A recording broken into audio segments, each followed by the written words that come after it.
오늘 하나님께서 주신 말씀은 신약성경 마태복음 5장 3절부터 12절 말씀입니다.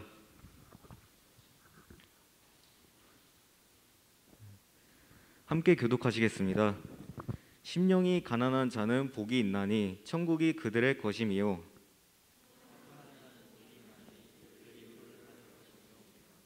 온유한 자는 복이 있나니 그들이 땅을 기업으로 받을 것임이요.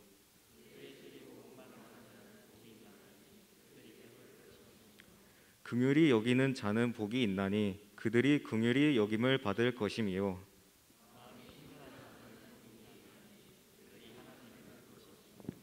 화평하게 하는 자는 복이 있나니 그들이 하나님의 아들이라 일컬음을 받을 것임이요.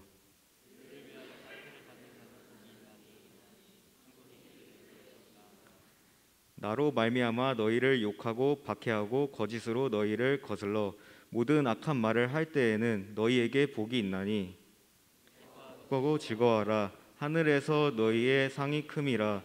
너희 전에 있던 선지자들도 이같이 박해하였느니라. 아멘. 기도하겠습니다. 사랑이 많으신 아버지, 감사합니다. 오늘도 우리에게 거룩한 예배 자리를 허락해 주시고 아버지 앞에 나아와 아버지 찬양하며 주님의 말씀 받게 하시니 감사합니다. 이 시간 우리의 심령이 주님 안에서 준비되게 하시고 또 우리의 마음밭이 기경되게 하시고 또 주님 예비하신 그 말씀이 우리 안에서 놀랍게 역사하는 것들을 경험할 수 있도록 성령님 함께하여 주시옵소서. 예수님 이름으로 기도합니다. 아멘. 예, 반갑습니다. 잘 지내셨습니까? 네. 오, 왜 이렇게 목소리가 커져? 깜짝 놀랐어요. 오, 저한테는 산이 울리는 것처럼 들렸습니다. 여러분들의 대답이 굉장히 오늘 이렇게 신선하게 들리네요. 신선하게 들린다 그래야 되나? 그렇습니다. 오늘부터는 10월 한 달 동안 산상설교를 함께 하나님의 말씀, 예수 그리스도의 말씀, 예수님의 말씀인 산상설교를 10월 한 달 동안 여러분 우리 함께 나누려고 합니다. 마태복음에는 5개의 설교가 있다고 얘기해요. 5개의 설교가 있습니다. 아마 여러분들이 잘 주의 깊게 혹은 주석이나 막 이런 것들을 찾아보지 않으면은 예수님의 말씀이 다 예수님의 말씀이지 5개의 설교라고 얘기할지 모르겠지만은 마태복음 자체에는 먼저는 산상설교라는 첫 번째 설교가 있어요. 그리고 제자들을 파송하는 제자 파송 설교가 있습니다. 그리고 천국에 대해서 예수님께서 비유를 얘기해 주시는 천국 비유장, 천국 설교가 있어요. 그리고 제자 공동체 설교가 있어요. 바로 이제 예수님이 승천하시고 난 다음에 남아있을 제자들, 교회에게 하시는 말씀, 제자 공동체 설교. 그냥 마지막이 뭐냐면은 바로 종말에 관한 이야기, 종말에 관한 설교를 예수님이 하셔요. 5개의 설교가 마태복음에는 특별하게 딱 구분되어서 예수님께서 작정하고 하신 5개의 설교가 있는데 그 중에서 오늘 우리가 함께 나눌 말씀이 바로 첫 번째 설교인 산상설교. 옛날에는 산상수훈이라고 얘기했는데 내려주셨다라는 거예요. 하나님께서 산상에서 그의 백성들에게 하나님의 말씀을 가르치시고 내려주셨다. 뭐 이런 의미를 가지고 있는 산상수훈인데 이제 산상설교라고 우리가 얘기합니다. 오늘 여러분과 함께 이 산상설교를 나누면서 왜 산상설교를 함께 나눠야 될까? 10월달 한 달 동안 하나님 말씀 어떤 말씀을 우리가 함께 나눠야 될까? 기도하면서 주신 딱 하나는 뭐냐면 다시 예수 그리스도 십자가 앞으로 그분을 주목하는 것. 이 시대에 요즘 너무 참담한 일들이 너무 많이 일어나니까 너무 황당한 일들이 너무 일어나니까 상식 밖의 일들이 막 세상 가운데서 빵빵빵 터지니까 그거 보고 있고 그것을 주목하고 있으면은 내 마음이 막 오염되는 것 같아요. 썩는 것 같아요. 부패하는 것 같은 느낌이 들 때가 있어요. 왜? 어떻게 느껴지냐면은 분노가 차오르는 겁니다. 분노가. 어떻게 이런 일이 있을 수 있냐라는 거죠. 황당했습니다. 제가 우리 교회 오기 전에 잠깐 들어가기 전에 잠깐 썰을 좀 풀도록 하겠습니다. 들어주세요. 용납을 해야 됩니다. 제가 우리 교회 오기 전에 쿠팡 플렉스를 가입을 했어요. 혹시 쿠팡 배달해 본 친구 있나요? 어플 깔고? 해본 적 있어요? 제가 이제 목사로서 쿠팡 플렉스에 가입을 해갖고 쿠팡맨이 되기 위해서 어플을 깔았는데, 야, 쿠팡처럼 저한테 막 시시때때로 막 알림을 해줍니다. 빨리 배달하라고. 막 여기저기서 막 울려요. 그래갖고 야, 이거를 내가 들어가야 되나 말아야 되나, 이 세계에 내가 발을 디뎌야 되나 말아야 되나 많이 고민을 했어요. 이제 백수의 길에 이제 들어섰으니까. 그런데 그냥 들어갈 수 없으니까 좀 알아봤죠. 서칭을 했어요. 야, 이 쿠팡 플렉스 하는 사람들은 어떤 사람들인가? 야, 굉장히 많아요. 할아버지도 있고 할머니도 있고 젊은 부부도 있고 심지어 직장 가지고 있는 사람들도 퇴근하면서 하네.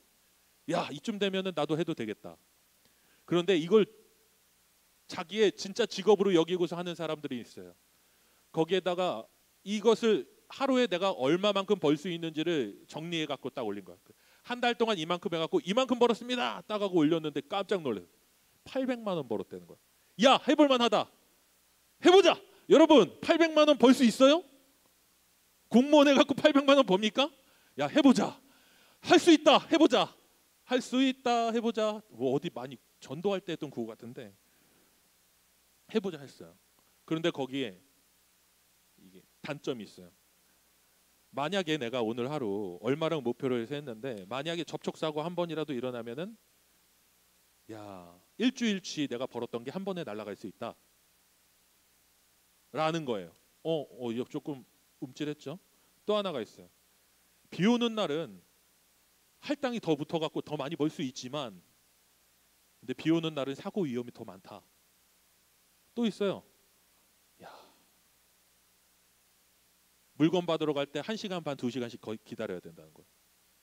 그리고 밤일을 해야지 이걸 벌 수 있다는 겁니다. 그런데 어떤 사람이 거기다 그러더라고요. 오늘 가다가 골목에서 배달을 하다가 살짝 접촉을 했는데 외제차를 살짝 긁은 거예요. 인정사정이 없었답니다. 2달치 내가 그래도 그 짬짬이 벌었던 게 한 방에 그냥 날아가는 순간이었다는 거예요. 그래서 아직은 아니다. 그런데 얼마 전에 여러분 뉴스를 보니까 참 재밌는 일이 세상에 벌어졌어요. 혹시 여러분 중에서 땅 있는 사람 있습니까? 잘 보이게. 땅 있는 사람 있어요? 여러분 땅도 없어요? 주식, 여러분 주식 올라가는 것보다 땅 올라가는 게 훨씬 높아요. 주식에 왜 투자를 해요? 이게 오늘날 우리가 살고 있는 이 대한민국 사회의 현실이라는 거예요. 1000배가 넘는 이익을 올렸다라는 기사를 보면서 이게 상식적인가? 이게 좀 가능한 일인가? 이게 정상인가? 라는 것들을 느꼈어요. 제가 아는 분이 있습니다. 그린벨트 그 개발이 제한되어 있는 그 동네에 사시는 분이에요. 몇십 년 동안 사셨어요. 그 동네는 건물을 지을 수가 없어요. 그린벨트라서. 지을 수 있는 건 축사, 창고. 집도 지었을 때 딱 주거 목적으로 2층 이상 지을 수가 없는 그런 데였다고요. 근데 어느 날 개발이 된다네. 사람들이 야, 축하해요, 축하해요, 축하해요. 로또 됐네.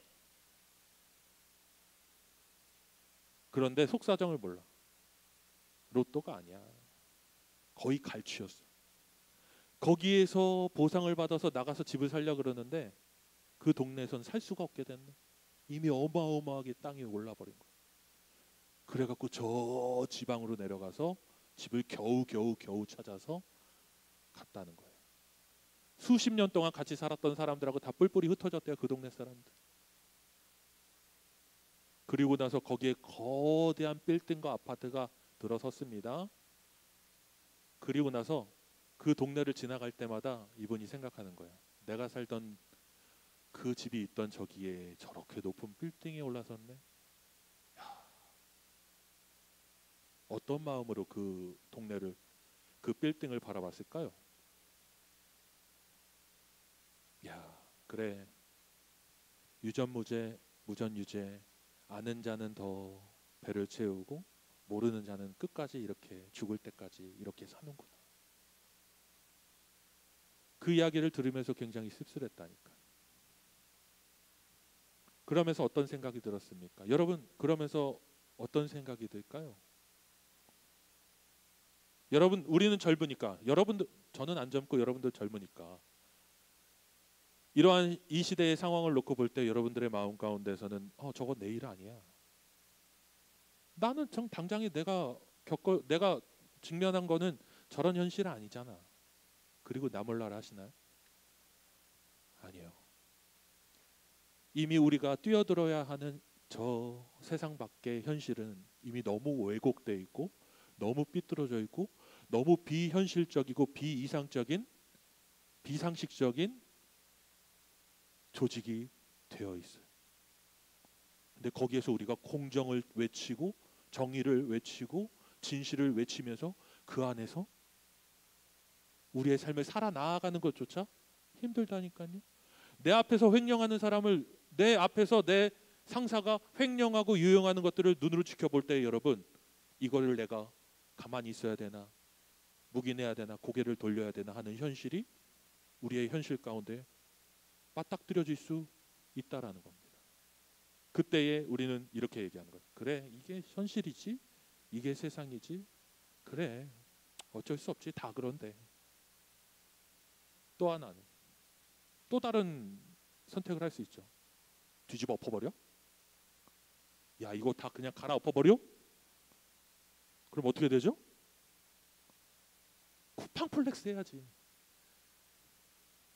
어떻게 쿠팡플렉스 해야죠. 이런 현실을 우리가 맞닥뜨려야 되는 이 상황 가운데에서 산상설교가 웬 말이냐. 산상설교를 주목해야 된다는 거죠. 왜? 여기에서 그리스도인들이 어떠한 마음으로 살아가는 자들인지를 우리에게 얘기해주고 있기 때문에. 여러분, 산상설교의 청중이 누구냐? 그냥 신학자들은 이렇게 얘기합니다. 제자들이다. 제자 공동체다. 12명의 제자들 혹은 예수 그리스도의 복음을 증거하기 위해서 선별된 자들이다 라고 얘기하는데, 여러분 오늘 우리가 읽었던 이 본문에서 한번 볼까요? 예수께서 무리를 보시고 산에 올라가 앉으시니 제자들이 나온지라 입을 열어 가르쳐 이르시되. 자, 제자들이 나왔어요. 그런데 그 제자들 전에 누구죠? 무리들이 있어요. 예수님의 말씀을 듣기 위해서 이 산에 예수님이 서셨을 때에 무리들이 예수님의 말씀을 듣기 왔다고요. 그리고 그 무리들 사이에서 누군가가 앞으로 걸어 나옵니다. 바로 12명의 제자들이겠죠. 제자들이 앞에 서서 예수님이 제자들을 보고 말씀하시지만 결국 이 말씀은 제자들만을, 선별된 자들, 택한 자들, 훈련받은 자들만을 향한 말씀이 아니라 이 말씀을 듣기 위해 나온 모든 사람들이 청중이라는 거예요. 결국 마태복음에서 예수님께서 하시고자 하는 그 대상은 누구냐? 예수께 나온 예수님의 말씀, 하늘의 복음, 하늘의 말씀, 천국의 말씀을 듣기 위해 나온 자들이라는 거예요. 무리들, 교회죠, 성도예요. 우리 모두가 청중인 거죠. 적어도 예배의 자리에서 하나님 말씀을 주목하기 위해 선 자들은 이 말씀의 대상이 된다는 겁니다. 이 말씀의 요구 앞에 섰다라는 거예요. 지금 우리는요, 어떻습니까? 여러분들에게 한번 물어보겠습니다. 제자입니까? 제자입니까? 부담스러워. 그죠? 제자이면 부담스럽죠. 제자라고 물어보면 부담스럽죠. 그런데요, 예수님은 이 말씀 전하실 때에 제자, 무리, 다른 사람들, 듣는 사람들, 바리새인, 사두개인 아니, 모두에게 하셨다고요. 모두가 청중이라고요. 모두가 이 말씀의 요구 앞에 서는 거라니까요. 난 제자 아니에요. 나는 그냥 성도예요. 난 제자 아니에요. 신자예요. 그렇기 때문에 이 요구 앞에서 나를 열애시킬 수가 없어요. 이 말씀은 당신을 향한 말씀이다. 너를 향한 말씀이다. 너라고 하면 자네를 향한 말씀이다 라는 겁니다. 이 자리에 있는 모두가 이 말씀의 대상이 됩니다. 청중이 됩니다. 그러면 예수님께서 왜 산에서 말씀을 전하셨을까요? 산에서. 산상설교잖아요. 들판에서 하시면 되는데 누가복음은 평지에서 하셨다 그래요. 근데 마태는 왜 예수님을 산에서 예수님이 말씀을 전하셨습니까? 이렇게 얘기했어요. 왜일까요? 들판에서 평평하게 평등하게 눈높이 맞춰서 설교하시지 왜 산에 올라가서 내려보세요, 예수님. 이렇게 봐야 됩니까? 아, 예수님 이렇게 눈 마주치면서 이렇게 따뜻하게 좀 친근하게 이렇게 설교하시면 되지 왜 또 내려보십니까? 요즘 스타일이 안 맞게 왜 산에서요? 산이라는 장소에 의미가 있는 겁니다. 산이라는 장소가 가지고 있는 의미가 있다고요. 이스라엘 백성들이 애굽에서 처음 나왔을 때에 이제 처음 나와서 가장 먼저 도착한 곳이 어디예요? 가나안 땅으로 진군하기 전에 호렙이죠. 거기에서 하나님이 뭘 주셨죠? 율법, 법궤를 주셨습니다. 그러니까 아무것도 없는 이스라엘 백성에게 하나님이 계명을 주신 곳이 바로 산이에요. 이 사람들에게는 산이라는 그 장소 자체가요, 하나님의 임재, 하나님의 권위, 하나님이 우리에게 내려오시는 곳, 높은 곳이라는 의미를 가지고 있어요. 마태는 예수님이 그러한 분으로 청중들에게 비춰주기를 원했어요. 무슨 말이냐? 예수님 권위 있는 분이라는 얘기예요. 예수님은 권능이 있는 분이라는 얘기를 돌려서 상황으로 표현한 거라고요. 예수님은 전지전능하신 예수님이 그 제자들에게 선포하셨다가 아니라 산 위에서 말씀하셨다. 그 사실, 그 장면 자체로 예수 그리스도의 권능과 예수님의 위치를 그 상황, 그림으로 묘사했다라는 거예요. 그분께서 산상에서 하나님의 말씀을 그의 백성들에게 선사해 주셨다. 이것을 이 장면을 통해서 얘기해주고 있다라는 겁니다. 그렇다면은 한번 물어보겠습니다.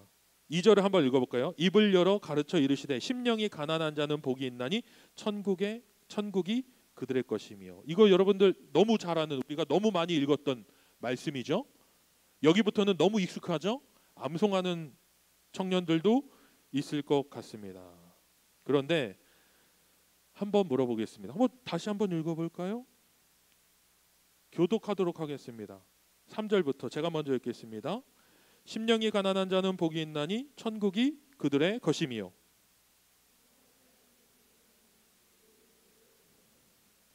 온유한 자는 복이 있나니 그들이 땅을 기업으로 받을 것이며.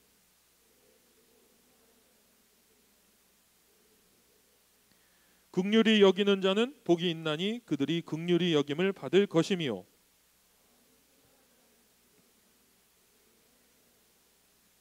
화평하게 하는 자는 복이 있나니 그들이 하나님의 아들이라 일컬음을 받을 것이며.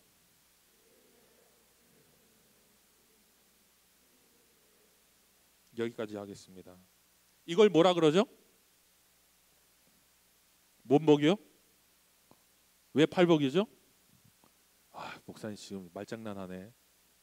8개 그래서 팔복이잖아요. 그럼 여러분들 이 팔복이 그냥 1부터 8까지 쭈르르르르 그냥 그렇게 읽으면 될까요? 이게 그냥 읽으면 안 됩니다. 그냥 읽으면 안 돼요. 1절부터 첫 번째부터 세 번째까지는 바로 하나님께서 전적으로 하나님의 백성에게 주시는 복이에요. 하나님의 백성에게 주시는, 전적으로 하나님께서 하나님 백성에게 주시는 복 3개. 뭐냐? 심령이 가난한 거, 천국이 그들의 것이며. 애통하는 자, 그들이 위로를 받을 것이며.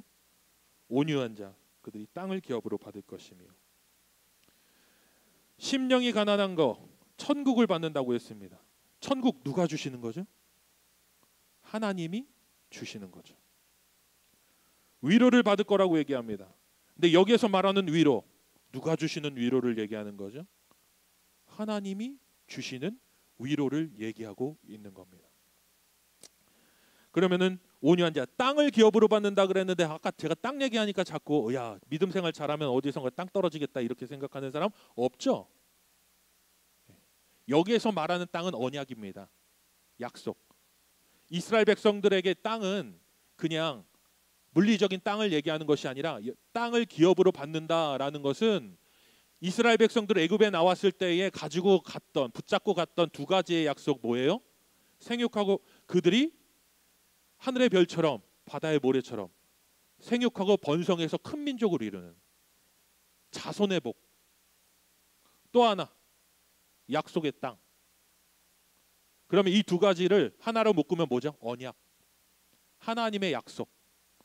하나님 궁극적으로 하실 언약의 성취를 얘기하는 게 이 땅이라는 이 단어 안에 담겨 있는 거예요. 그러니까 이 세 가지는요, 전적으로 하나님께서 베풀어 주시는, 하나님이 주시는, 하나님이 베풀어 주시는 것들에 대한 하나님의 복에 대한 이야기예요. 천국, 완전한 위로, 그리고 언약의 성취. 이 세 가지가 하나님, 전적으로 하나님이 주시는 복에 대한 이야기를 가지고 있습니다. 네 번째가 뭐죠? 의에 줄이고 목마른 자는 복이 있나니 그들이 배부를 것이며. 맞죠? 의에 줄이고 목마른 자. 그런데 10절에 보면 뭐라고 하죠? 의를 위하여 박해를 받는 자. 의에 대해서 또 얘기하죠. 그죠? 6절 브릿지입니다. 브릿지. 연결고리예요. 연결고리. 6절은 연결고리예요. 의를 위에 줄이고 목마른 자. 의에 줄이고 목마른 자. 복이 있나니 뭐를 받는다 그러죠? 배부를 것이며. 배부를 것이며. 의에 줄인 자가 목마른데 그들이 배부를 것이래요. 이거에 대해서 좀 이따가 이제 말씀을 좀 정확하게 좀 주석해 드리겠습니다. 7절. 긍휼히 여기는 자는 복이 있나니 그들이 긍휼히 여김을 받을 것이며. 이제는 하나님 백성에게 하나님이 요구하시는, 이 땅 가운데서 하나님 백성에게 요구하시는 복된 삶, 하나님의 복을 받은, 하나님의 의를 간직한 자가 살아나가야 할 복된 삶에 대해서 얘기를 해줍니다. 긍휼히 여기는 자는 복이 있나니 그들이 긍휼히 여김을 받을 것이며. 이 긍휼이라는 단어 기억하세요. 마음이 청결하는 자는 복이 있나니 그들이 하나님을 볼 것이며. 화평하게 하는 자는 복이 있나니 그들이 하나님의 아들이라 일컬음을 받을 것이며 라고 얘기를 합니다. 여러분, 이 긍휼이라는 단어를 원어적으로 보면은 자비, 인애, 자비, 인애예요. 이 자비의 대상이 누가 됩니까? 이 땅 가운데 연약하고 굶주리고 사방으로 우겨싸임 당하고 핍박당하고 외면당하고 소외되고 고아와 과부들을 얘기합니다. 고아와 과부들이란 이 땅 가운데에서 온전한 인간의 삶을 누릴 수 없는 그런 외면함과 소외됨과 배척을 받는 사람들에 대한 손내밈, 긍휼, 그 긍휼을 얘기합니다. 그런데 아까도 얘기했잖아요. 하나님의 의를 간직한, 하나님이 주신 복을 간직한 자가 살아나가야 하는 하나님 백성의 삶의 태도, 하나님 백성의 삶의 태도를 얘기한다 그랬어요. 아까는 전적으로 하나님 주시는 은혜, 하나님 전적으로 베푸시는 은혜라면 지금은 그 은혜를 받은 자가 어떠한 삶의 태도로 살아나가야 되는지에 대해서 얘기를 하고 있는데, 긍휼에 대해서 얘기를 해요. 근데 첫 번째 한번 봅시다. 내가 긍휼한 자가 돼요. 내가 긍휼한 자가 돼야 돼요. 내가 긍휼한 자가 돼야 된다고요. 그 말은 무엇입니까? 여러분, 내가 긍휼을 베풀 수 있는 능력이 돼야 된다는 얘기일까요? 아니요. 내가 긍휼을 경험한 자가 돼야 된다는 얘기예요. 내가 긍휼을 경험한 자가 되어서 긍휼을 베푸는 자가 되어야 된다라는 겁니다. 그러면 결국 처음에도 얘기했지만 하나님의 복, 하나님의 의를 간직한 자라고 얘기했어요. 하나님의 복을 받은 자라고 얘기했어요. 이 긍휼을 베풀 수 있는 이 사람은 어떤 사람이냐? 긍휼, 능력 가지고 있는 자, 재력을 가지고 있는 자, 공개할 수 있는 자, 사람을 도울 수 있는 능력과 권력을 가지고 있는 자라는 얘기가 아니라, 내가 긍휼 베풀지 않으면 안 될 정도로 너무 큰 긍휼을 입었기 때문에, 내가 이걸 베풀지 않으면 살 수 없다. 이걸 베풀지 않으면 나 인간 아니야, 나 쓰레기. 이 긍휼에 대한 은혜를 간직한 자를 얘기를 하는 거예요. 그 긍휼의 출처가 어디겠어요? 그 긍휼의 출처가 어디겠습니까? 하나님이잖아요. 하나님인데 누구예요? 예수 그리스도. 내 눈앞에서 이 말씀을 나에게 하시는 예수 그리스도에 대해서, 예수 그리스도가 지금 내 앞에 있다고요. 그 예수 그리스도의 십자가가 아직 역사가 이 서사상으로 나타나지 않았어. 아직 예수 그리스도의 십자가는 저 뒷장에 나와. 그런데 뭐죠? 이미 부활을 경험하고 십자가에서 고난당하신 예수님을 목도하고 그분이 나의 죄를 사해 주시고 승천하신 것을 다 지켜본 마태가 적은 거예요. 그럼 이 청중들에게 뭐라고 얘기했습니까? 너희 이미 십자가 은혜가 너희에게 임했다. 너희에게 십자가 은혜가 덧입혀졌다. 십자가의 역사가 이미 일어났고 부활이 일어났어. 그 예수 그리스도는 실존하셔 살아계신 분이야. 너희들이 그 은혜를 덧입었다니까 너희들은 복받은 자야. 이 전제하에서 이 얘기를 하고 있다고요? 그럼 이미 긍휼 받은 존재들이에요. 그들에게 긍휼을 받은 너희는 긍휼을 베푸는 자가 돼야 돼. 그리고 나서 뭐라고 얘기합니까? 긍휼을 베푸는 자가 돼요. 그러면 어떻게 된다고 얘기하죠? 긍휼이 여기에 받는다고. 이미 긍휼 받았어요. 너무 크게 긍휼을 받은 자인 거죠. 마음이 청결한 자는 복이 있나니 그들이 하나님을 볼 것이며. 마음이 청결하다, 진실되고 솔직하다, 가식이 없다, 자기적이지 않다라는 얘기. 자기적이라는 말 요즘 유행처럼 나와갖고 여러분 자기적이라는 말 아는 사람 있어요? 예? 자기적이라는 말이 뭘까요? 찾아봐요. 아니 집에 가서 자기적이라는 것은요 그렇게 행하지도 않으면서 그런 것처럼 보이게 한다는 거. 진실되지 않은 것처럼 않으면서 진실인 것처럼, 착하지도 않으면서 착한 것처럼, 정의롭지 않으면서도 안에서는 온갖 더러운 거 다 계획하면서도 정의로운 것처럼, 이게 자기적이라네요. 여러분 마음이 청결하다는 게 뭘까요? 자기적이지 않은 겁니다. 하나님 앞에. 자기적이라는 말이 뭔지 아세요? 속일 수 있다라는 얘기예요. 나 속일 수 있어. 누구든지 속일 수 있어 라는 개념 가지고 있는 사람들이에요. 근데 뭐죠? 꼭 그렇게 하는 사람들이 계획하는 것들 보면 너무 티가 나. 보여. 정의로운 것 같은데 딱 보면은 안 정의로운 게 보여요. 그러니까 문제예요. 자기적인 사람들은 이꼬르 좀 심한 말 하지 않겠습니다. 마음이 청결하다는 것은 자기적이지 않다. 그런데 이 말은 어떤 말이냐? 하나님 앞에서 나 자신을 속이지 않는 자예요. 하나님 앞에서 나 자신을 속이지 않는 자입니다. 이게 제일 어려워요. 우리가 본성상 우리가 죄를 가지고 있는 존재들이라 죄를 지으면서 망각합니다. 하나님이 나를 지켜보시지. 하나님이 나를 주목하시지. 하나님이 나를 온전히 감찰하시지 라는 것들을 망각해요. 이게 죄의 속성입니다. 하나님이 나를 온전히 감찰하시는 분이라는 사실을 잊게 만드는 게 죄예요. 한번 볼까요? 선악과 사건 아시죠? 스토리 다 하니까 설명하지 않겠습니다. 그러나 새신자가 있기 때문에 설명하겠습니다. 주여, 해야 될 것 같은 새신자가 있어요. 여러분, 죄가 어디서부터 시작됐죠? 한번 물어볼게요. 자, 하나님이 뭐 먹지 말라고 하셨죠? 아멘, 고마워요. 우리가 한 공동체에 선악과 먹지 말라고 했는데 누가 유혹을 했죠? 뱀이 유혹을 했습니다. 뱀이 뭐라고 얘기하죠? 하나님은 먹으면은 뭐라고 하셨죠? 죽는다. 정령 죽는다. 이렇게 얘기했는데 뱀이 와서, 오늘 담임 목사님이 설교하시는 내용이 있어요. 뱀이 와서 하나님이 정령 죽는다고 그러셨어요? 이렇게 물어보니까 여성 비하 아닙니다. 여성께서 이렇게 얘기했죠. 죽을 수도 있습니다. 죽을 수도 있다고 얘기하셨어요. 이렇게 얘기했어요. 그러니까 뱀이 뭐라 그랬죠? 안 죽어요. 눈이 밝아져서 하나님처럼 선악을 분별하게 될 거예요. 이렇게 얘기했단 말이에요. 그러니까 여자가 선악과를 먹죠. 그리고 나서 남자에게 너도 먹어봐 이랬어요. 그랬더니 남자도 먹죠. 그래갖고 선악을 분별하게 됐습니다. 근데 선악을 분별하게 됐다고 얘기하는데 여기에서 그 분별이 하나님이 선과 악을 주관하시고 선악의 기준을 세우시는 하나님이 너는 선이고 저건 악이야. 저거는 부정하고 저건 정한 거야.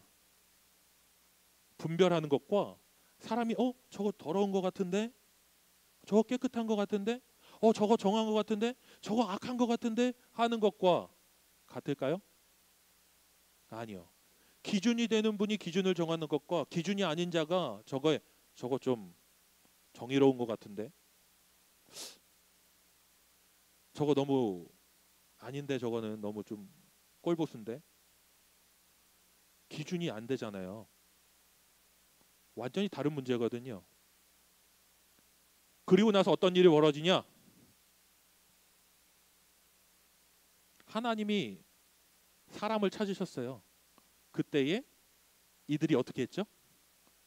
하나님의 낯을 피해서 숨어요. 나뭇가지 사이 잎사귀. 이게 죄예요. 여러분, 그 뒤에 숨는다고 하나님의 감찰하심이 가려지지 않아요. 하나님 앞에서 숨지를 못해요. 하나님 앞에서 우리의 민낯이 가리워지지가 않아요. 가릴 수가 없어. 우리는 절대로 하나님의 시선에서 우리의 더러운 것들을 가릴 수가 없는데, 가릴 수 있다라고 착각하게 망각하게 하는 게 죄예요. 네. 마음이 청결하다. 하나님 존전 의식을 잃지 않은 겁니다. 하나님이 나를 지켜보시고 계시다. 내가 하나님 앞에 피할 수 없는 존재다. 하나님 앞에서 솔직한 자. 잃지 않는 거죠. 그러면 어떤 복이 있다고 얘기합니까? 마음이 청결한다. 하나님을 볼 것이래요. 하나님 앞에 솔직한 자는 하나님의 낯을 피하지 않습니다. 하나님을 바라보죠. 하나님을 보게 됩니다. 또 하나 있죠. 화평하게 하는 자는 복이 있나니 그들이 하나님의 아들이라 일컬음을 받게 될 것이며. 화평하게 하는 자, 하나님의 복을 받은 자, 하나님의 의를 가지고 삶을 살아가는 자의 삶의 태도가 어떠해야 된다? 화평을 이루는 자예요.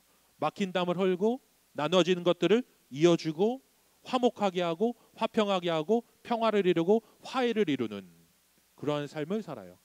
그러면 이 사람도요, 이 덕을, 이 은혜를 입었다고 했잖아요. 화평을.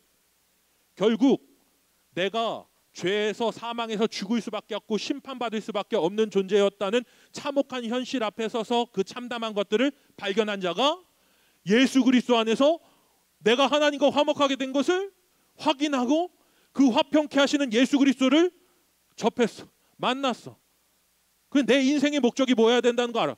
예수 그리스도가 죽으심을 통해서 나를 하나님과 화목하게 하셨으니 내 인생도 마찬가지로 화목하게 하는 인생이 되어야 된다라는 너무도 당연한 도식이 나오기 때문에 이 사람의 인생 가운데 분열, 단절, 반모, 손가락질 이런 것들, 이 화목의 은혜를 경험한 나의 인생에 합당하지 않다라는 거 너무 당연히 아는 거죠. 그러니까 자신의 주변에 있는 사람들에게 끊임없이 화목을 도모하는 인생을 산다는 거예요.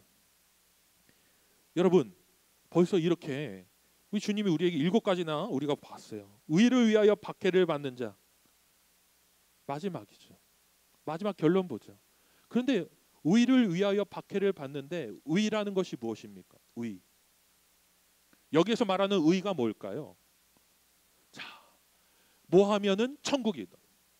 어떻게 살면은 너희가 위로받고, 뭐 하면 뭐 하고. 목사님, 내가 마음이 전혀 가난해지지가 않을 것 같은데 내가 어떻게 해야지 마음이 가난해집니까? 목사님, 내가 어떻게 마음이 청결할 수 있죠? 어떤 노력을 해야지 마음이 청결해질 수 있죠? 목사님, 내가 긍휼을 입을 수 있습니까? 내가 어떻게 긍휼한 삶을 살 수 있습니까? 긍휼 베풀어야 된다는 거 내가 영적 부담감 가지고 있는데 어떻게 그 긍휼의 마음을 가져야 합니까? 안 돼. 요가 해보세요. 묵상 해보세요. 그 뭐죠? 뭐예요 이게? 명상. 해보세요. 긍휼해지는지 마음이 청결해지는지. 아니에요. 안 돼요. 죽었다 깨어나도 그 긍휼 마음이 청결해지고 인애를 갖는 것들 명상을 통해서 되어지지 않습니다. 되어지지 않아요. 결국 생존 앞에 놓이면은 먹고 뜯고 물어 뜯고 난리가 나요. 난리가 난다고요.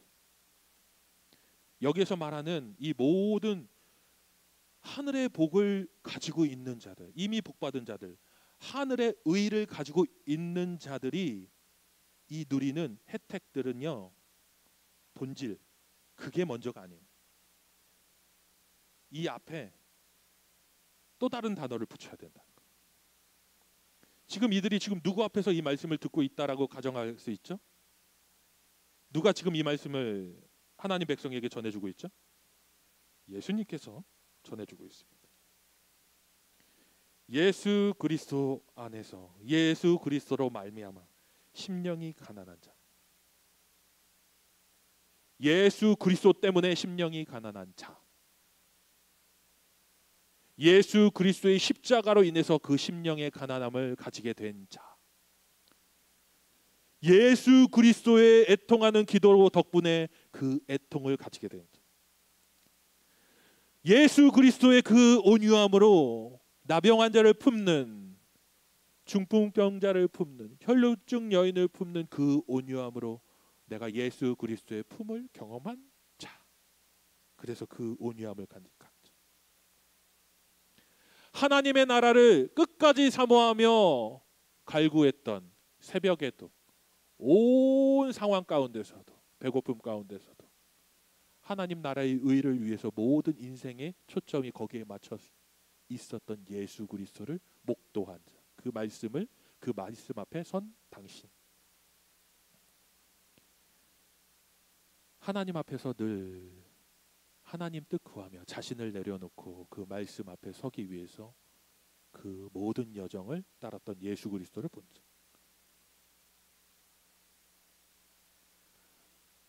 완전히 버림받아서 유기당해 갔고 진짜 홀로 죽어도 누가 죽었는지 그 존재감조차 발견할 수 없는 그 인생에서 예수 그리스도 만나서 하나님을 예배할 수 있게 되고 찬양할 수 있게 되고 주님 나를 따라오라 나에게 소명까지 주신 그 은혜를 경험한 자. 이 앞에 예수 그리스도로 인해서 예수 그리스도 때문에 예수 그리스도 주시는 그 위를 간직한 자라는 단어가 붙어야 된다고요. 지금 예수님이 선포하시는 거잖아요. 여러분 천국이 목적이 아니라 이들에게 이미 천국은 확증이 되어 있는 겁니다. 이것은요 인과의 얘기가 아니에요. 그 마음을 소유했기 때문에 천국이 너희에게 주어진다 아니에요. 이미 예수 그리스도 때문에 너는 천국 백성이야. 예수 그리스도 때문에 너는 위로를 받았어. 가운데는요 인가를 위해서 이 가운데에 붙어 있는 게 아니라고요.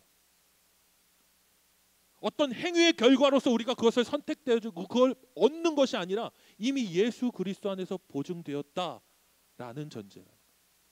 그리고 너희는 예수 그리스도 안에서 그 복을 이미 받았는데 그거 뭐냐? 예수 그리스도의 성품을 가진 자가 이미 되었다라는 그 자체가 바로 예수님이 우리에게 말씀하시는 하늘의 복이에요. 의라고요. 오늘 산상설교는 우리에게 그 얘기를 해주고 있는 것입니다. 하나님 나라의 의, 율법의 행위 하나하나 문자적으로 지키는 것 정말 중요하죠. 근데 어떻게 지킬까요? 지킬 수 없다라고 얘기해요. 그 의가 너무 출중한 자들이 얘기해요. 그 율법의 조항들을 다 지킬 자신이 없습니다. 어떻게 의에 이를 수 있겠습니까? 어떻게 천국에 갈 수 있을까요? 근데 예수님 얘기하시는 거예요. 이미 천국이 너희 것이잖아. 나를 소유한 너희 것이잖아. 너희는 천국을 소유한 자로 바로 이 마음을 갖고 이 성품을 갖고 이 땅을 살아나가야 하는 자들로 부름받았다. 이 얘기를 산상설교는 지금 우리에게 해주고 있다라는 것입니다. 여러분 천국 가기 위해서 그 성품을 갖는 것이 아니라 이미 예수 그리스도 안에 우리는 그 성품을 가져야 되는 자로 가진 자로 세워졌다라는 얘기를 오늘 우리에게 해주고 있는 것입니다. 우리 서로에게 한번 이렇게 얘기해 봅시다. 예수 그리스도 안에 계시냐? 예수 그리스도 안에 계십니까? 예수 그리스도 안에 계십니까? 이렇게 얘기해야죠. 그럼 예수 그리스도 안에 있습니다. 아니 하라는 얘기가 아니야. 그렇다는 거죠. 예수 그리스도 안에 없는 모든 의는 속절이 없습니다. 공로주의로 빠집니다. 먼저 우리가 잡아야 될 것은 바로 내가 예수 그리스도의 은혜 아래 있는가 그 사실을 확인하는 겁니다. 그 안에서 그 의를 우리의 삶 가운데에 살아내고 그 살아냄을 통해서 그것들이 거룩한 열매로 나타날 수 있는 우리 모두가 될 수 있기를 바라요. 그것이 바로 이 땅 가운데에 이 왜곡된 현실 가운데에 우리가 이해할 수 없는, 납득할 수 없는, 너무도 어이없는 상황들이 펼쳐지고 있는 이 시대 가운데에 우리를 그리스도인으로 부르신 주님의 계획일 거예요. 그게 바로 우리 주님의 목적인 거죠. 여러분, 나도 땅 사고 싶죠? 나도 뭔가 한번 천배 튀어보고 싶죠? 한번. 천배 한번. 아니에요. 그리스도인에게 주시는 마음은 완전히 동떨어져 있어요. 그 마음으로 살기 위해서 우리를 부르신 겁니다. 이 시대에 애통해하기 위해서, 화평을 만들기 위해서, 위로하기 위해서 우리를 부르셨습니다. 그 부르심 앞에 설 수 있는 우리 모두가 될 수 있기를 바라요. 우리 같이 찬양하고 기도하는 시간 갖도록 하겠습니다.